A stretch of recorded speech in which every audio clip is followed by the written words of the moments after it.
IEBC ni kikundi ambayo kidogo ni kama wajipendi, because some of the things they're openly doing or proposing to do not sit well with Kenyans at large. And in this video I want to highlight what those bonkers proposals are. And so with no further ado, let's get after it. Number one, as we speak, in the upcoming by-elections, the Independent Electoral and Boundaries Commission has banned the use of cell phones in polling stations. Just have a look at this tweet, for instance. This is from Mo. IEBC has banned the use of mobile phones inside polling stations ahead of the upcoming by-election. Nation Media Group have also confirmed the same. So it is accurate information that's circulating right now that you will not be allowed in the upcoming by-election to use your cell phone inside a polling station. Now take note, this is just a litmus test. If they succeed to do this during the by-election, in other words, and by success I mean they ban you from using your phone in the polling station during the by-election, and you're okay with it, you don't protest, you don't raise hell about it, they'll know that's a pass to now use it during the general election. So hii imefika level ya maandamano. People need to come out and protest this, because maandamano is the only language that these people understand. If you reason with them, they can't reason with you. If you argue with them, they cannot argue with you. Lazima ufanye maandamano for the right thing to happen. Can you imagine such a country where for the right thing to happen, you have to protest?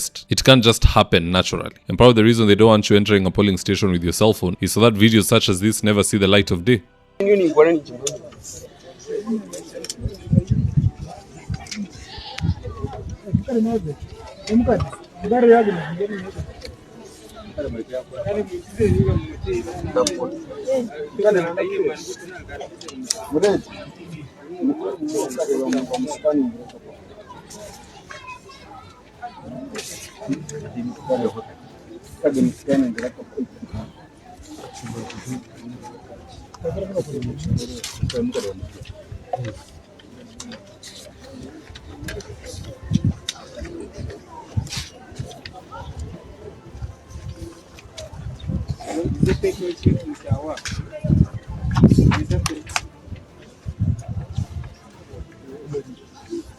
Tiyo mshahara bakwira zinga zo kwiza kuri Nyombe. Bakiriya nano ni kurombo mu Rwanda nini mbe ucande. Bakiriya.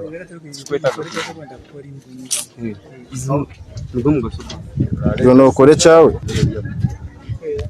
Jaribu kuzuia watu kupiga picha na film. That's when you'll know the true colors of Kenyans. May everything be recorded, hata presiding officer akienda choo afuatwe na camera. We want to see everything inside that precinct. It's the only way we will trust the results of 2027. We can only trust what we can verify, and if we can't verify, even if it's okay, we can never trust it. It's that simple. Number two, there are almost 9,000 new polling stations being introduced by Kasongo. Just have a look at this infographic from the Nation Media Group, and I quote, polling stations to hit 55,393, and the subheader reads, 2027 election, IEBC projects that number of polling stations in Kenya will rise to 55,393 from 46,229 in 2022, an increase of 9,169. Of those 9,000 new polling stations, you best believe at least 3,000 are likely going to be ghost polling stations. Let's have a look at this video, for instance.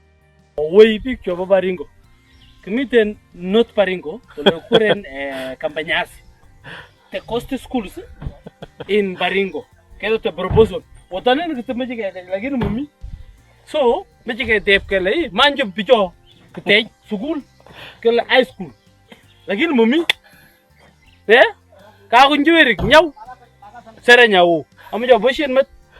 To prevent the existence of ghost polling stations, we want the IEBC to update their website with an entire page which lists all the polling stations along with their images and the GPS coordinates. Then Kenyans will be able to investigate on their own. Ili kama wewe ni mtu wa Bomet, unaangalia hiyo list, unaangalia hata area yako where you are, unaangalia coordinate, unaweka Google Maps inakupeleka pale uone kuna polling station pale. Ukipata ni Mahindi, hiyo ni video umerekod umeweka X. So that would create more transparency. But right now we don't know the name of the polling station. We don't have the images, we don't have the GPS coordinates, we just know that we have 9,000 new polling stations. Iko ndani ya kanisa ama ndani ya mosque? Iko mbele ya shule ama ndani ya shule? Where is this thing? Those are the things that IEBC needs to come clear on. Now back to the issue of banning phones. Why will the IEBC be looking to ban the use of phones in a polling station? It's just two reasons. Number one, they don't want anyone to successfully manage a parallel tallying center, because then their theft will be caught in real time. Na watu kama hawa ndo IEBC wanataka kufrustrate. And I quote, this is from Gadhogo B. Mwangi, and he says, 2027 I am running a parallel elections tally, live on a site we'll build here. We already have the polling stations data of 2022. If they add a ghost polling stations, we'll see and notice it. 34A and B are publicly available, and we'll use that to track any possible changes at the 34C level. Now, it's going to be quite difficult for someone like Gathogo to run a parallel elections tally, because even if he puts his agents on the ground, they cannot remit anything back, anything that's verifiable for that matter. They can only text him, 34A inasema 6,000 and this, E inasema 6,000 and something, but no pictures can make it out because no cell phones are allowed. And it's very selfish because William Ruto himself used the Hustler Nation Intelligence Bureau, which was run by Dennis Itumbi, to counter-check the IEBC, and they even reached the results prior to the IEBC reaching their final results. Now he doesn't want anyone to have a parallel tallying center because now IEBC is his tallying center. Hiyo ni selfishness ambayo hatujaiona siku ingine. But anywho, that's just my take, guys. Let's see what Kenyans next have to say about this. And I quote, Lawrence Kavuko said, lazima simu iwe, hiyo forms zinapigwa picha ziwekwe independent website. Exactly. Japolo said, banning phones at polling station doesn't strengthen democracy. Transparency does. If the system is secure, why fear documentation? Trust comes from openness, not secrecy. Wenja said, yes, ballot secrecy matters, but so does citizen oversight. Phones are how Kenyans document irregularities, intimidation, delayed openings, missing materials, and so on. Civic Education Kenya said, we banned the ban on mobile devices by IEBC Kenya. This has no constitutional bearing and can't stand on any grounds. We reject this move in its entirety. Captain Rubani said, all people of goodwill should resist this with all means. This is the first step to rigging. Taking pictures of the ballot is illegal, but that doesn't mean we shouldn't capture other proceedings that are of public interest and protect the integrity of the process. But what say you guys? Do drop me your comments in the comment section below and I'll do best to read them and to give you a response. With that, here today's Ads the Day. Right now, I'm with my team headed to a client's house in Ruto for consultation. That is to take measurements of the windows, go through our catalog with the client,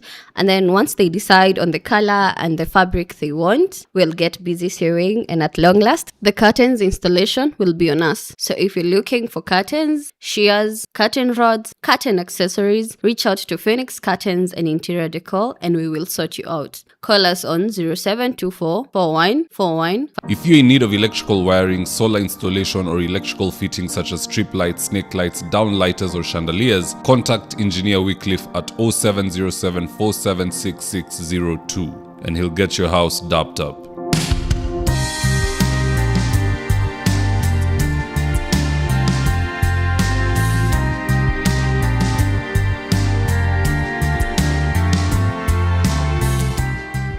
If you're here for the first time, please go on and hit the subscribe button. And if you're watching for a different platform, just head on over to YouTube, search for David Wafula. Hit the subscribe button, you're going to be getting a ton of content of this nature. If politics is something you're passionate about, this is definitely the one channel that you really need to subscribe to. Alright guys, adios.